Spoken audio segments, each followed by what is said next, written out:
você trabalha muito, corre o dia inteiro e mesmo assim o projeto atrasa. E aí vem uma certa culpa, né, silenciosa, que basicamente te diz: "Eu não estou fazendo o suficiente". Mas eu vou te dar uma notícia, assim, relativamente incômoda, né. O projeto ele não atrasa por falta de esforço, ele atrasa por falta de decisão. E eu vou te mostrar 3 coisas invisíveis que estão empurrando, né, seu cronograma para o buraco. Vamos lá, né, antes de eu te explicar, né, como destravar isso, me conta aqui nos comentários, né, qual frase você mais ouve do seu time, né? Tá quase pronto, ou só falta um detalhezinho, ou já tô terminando, ou pior ainda, né, ainda não tive tempo para fazer isso. Bom, para você que vive, né, a semana inteira apagando incêndio, é reunião, é cobrança, é gente pedindo uma coisinha rapidinho e no fim, né, da sexta-feira você está exausto, mas o projeto em si ele não andou nem um centímetro, né, ele não conseguiu avançar. E você sente que a culpa é sua, de certa maneira, porque você é a pessoa do projeto, né. Mas entenda, né, quando tudo vira urgente, o projeto em si ele perde, né, a direção. O atraso é apenas um efeito colateral de decisões que ficam no limbo ali, de dependências, né, que ninguém enxergou e o famoso, né, escopo invisível. Que pode tanto crescer ou como você começa a embelezar demais, né. Se você tenta resolver isso com mais esforço, na força de vontade, literalmente, você vira um motor de um sistema ruim, né, e acaba se desgastando.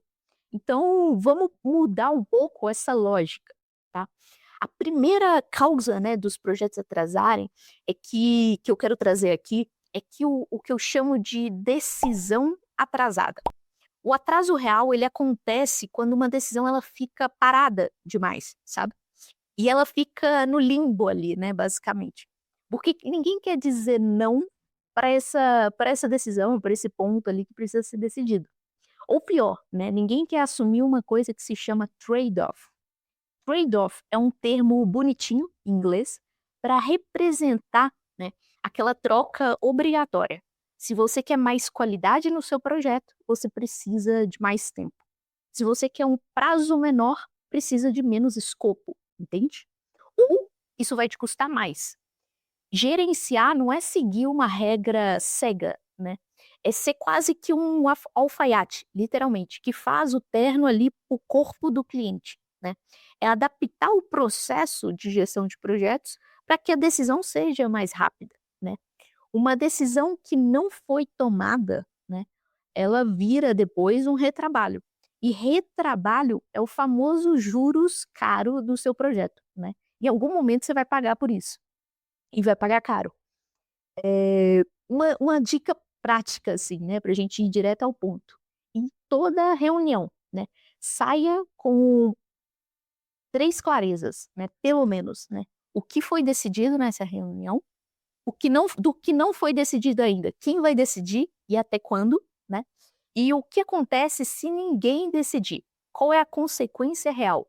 Tenha claro, né, esses 3 pontos pelo menos, né. Reuniões existem para tomada de decisão, então vocês precisam sair com um direcionamento. A segunda causa é o que eu chamo de dependências escondidas, né. Muita gente acha que o cronograma ele falha porque a equipe é lenta, mas na realidade, né, ele falha porque a gente pega o cronograma e começa a listar tarefas, em vez de listar ou analisar as dependências, né. Tarefa é o que você faz, a dependência é o que permite que você faça, essa tarefa, essa ação, tá, essa atividade também. Seu projeto ele não atrasa onde você está olhando, né, onde você está focado, ele atrasa no que você não está vendo, no que não está óbvio, entende? Eu vou dar um exemplo para ficar mais claro o que eu quero dizer. Você planejou, né, desenvolver uma parte de um software ou aplicativo, e aí você vai ficar nisso essa semana. Mas você não viu que o acesso ao servidor, por exemplo, leva 10 dias, né? Ou pior, você não viu que um especialista digamos, gargalo, você precisa dele, né. Aquele famosa história, né, o João da infra, a Maria do jurídico, que está em outros eles estão sempre em 10 projetos ao mesmo tempo, né. E a sua entrega ela depende da agenda de alguém, que está ali sufocado também, né. E o seu cronograma ele é apenas uma peça, de ficção, entende? Gerenciar recurso não é alocar as caixinhas no Excel ou, se você usa o Project, sair alocando no Project, né. É gerenciar a energia e a disponibilidade real das pessoas, né. Essa é a parte mais difícil. Você tem que basicamente combinar o projeto com as operações do dia a dia. O Excel, o papel em si, ele aceita tudo. E o cronograma ele parece perfeito, né? Mas na prática não é bem assim. Nós precisamos entender, né, as dependências entre uma atividade e outra, como elas se relacionam entre si, né? Uma precisa terminar para a outra começar ou não, e principalmente como os recursos afetam essas relações, né. E por recursos, entendam tanto as pessoas como os materiais ou equipamentos envolvidos, na atividade, tá. Eu tenho um vídeo aqui no canal que eu já fiz, onde bem interessante, né, sobre cronograma e caminho crítico. Eu vou deixar o link na descrição para que vocês assistam e entendam um pouco melhor, o que eu estou tentando trazer aqui. E uma dica prática, né, assim, uma ferramenta que pode ser usada, né, para a próxima entrega ou para as próximas atividades, responda, né, dependo de quem, né, para cumprir isso, para fazer isso. E aí você vai conseguir identificar se você tem gargalos ou não, né. Dependo do quê? Acesso, aprovação, algum insumo, alguma matéria-prima, algum terceiro. E como eu vou saber se isso está pronto ou não? É outro, assim, outro ponto importante, né, o terceiro ponto que eu recomendo que vocês analisem. O quarto seria qual é o plano B, né. E se, assim, acontecer alguma coisa, né, vamos supor, algum especialista que está envolvido nessa atividade ficar doente, ou for puxado para uma outra prioridade, um outro projeto, né, o que acontece?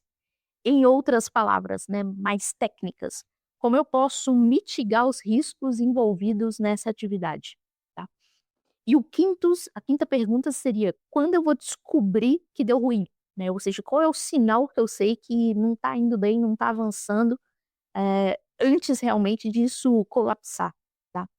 E lembre-se, se você só descobre o problema quando ele estoura, né, você ainda está muito no operacional, você não está realmente gerenciando, né. Eu gosto bastante de usar a ideia do definition of ready dos projetos ágeis.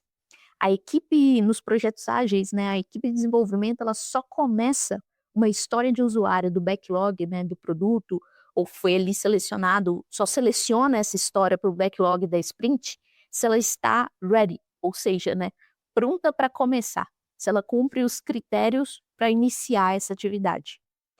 Se para você eu estou falando chinês, né, não se preocupe com isso agora, existem vídeos no canal sobre o tema, e você vai conseguir, com o tempo, entender um pouco melhor, tá. Mas para você que tem certa vivência, né, no mundo já da gestão de projetos, principalmente dos projetos ágeis, vai entender o que eu estou falando, que é a definition of ready. Bom, avançando aqui no nosso vídeo, né, a terceira causa dos projetos atrasarem é o escopo invisível, né. Tem um atraso que ninguém chama de escopo, porque parece capricho, e é o que aquele famosa ideia, né, já que estamos aqui, já que estamos fazendo, vamos melhorar isso. Isso é o triângulo de ferro, né, escopo, tempo e custo, sendo quebrado, né. Se eu quero melhorar o meu escopo, se eu quero embelezar alguma coisa, eu vou romper com esse triângulo, tá. Ou seja, eu vou afetar tempo ou afetar custo. E um detalhe, assim, pequeno, pode ser no PowerPoint que você faz a mais, ele vira, né, um atraso lá na frente, ele afeta o seu cronograma de certa maneira.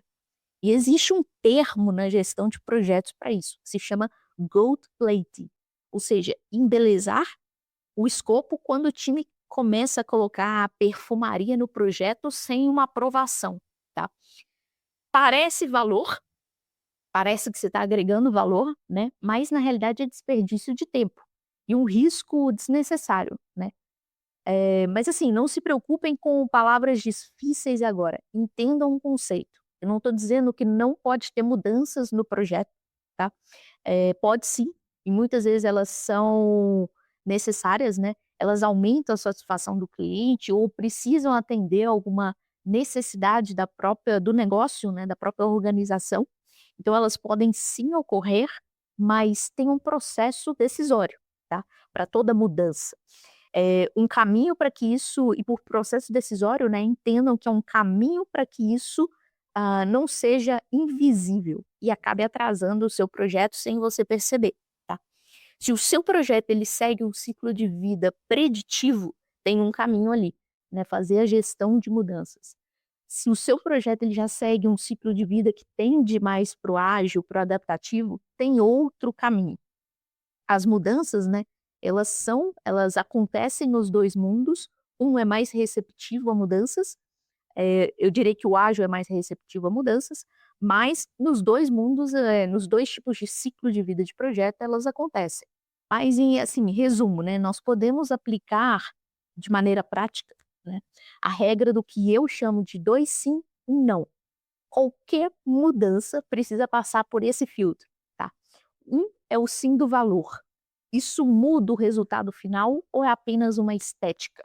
Em outras palavras, né, a mudança que eu estou querendo fazer no escopo, ela afeta a percepção de valor do projeto ou não?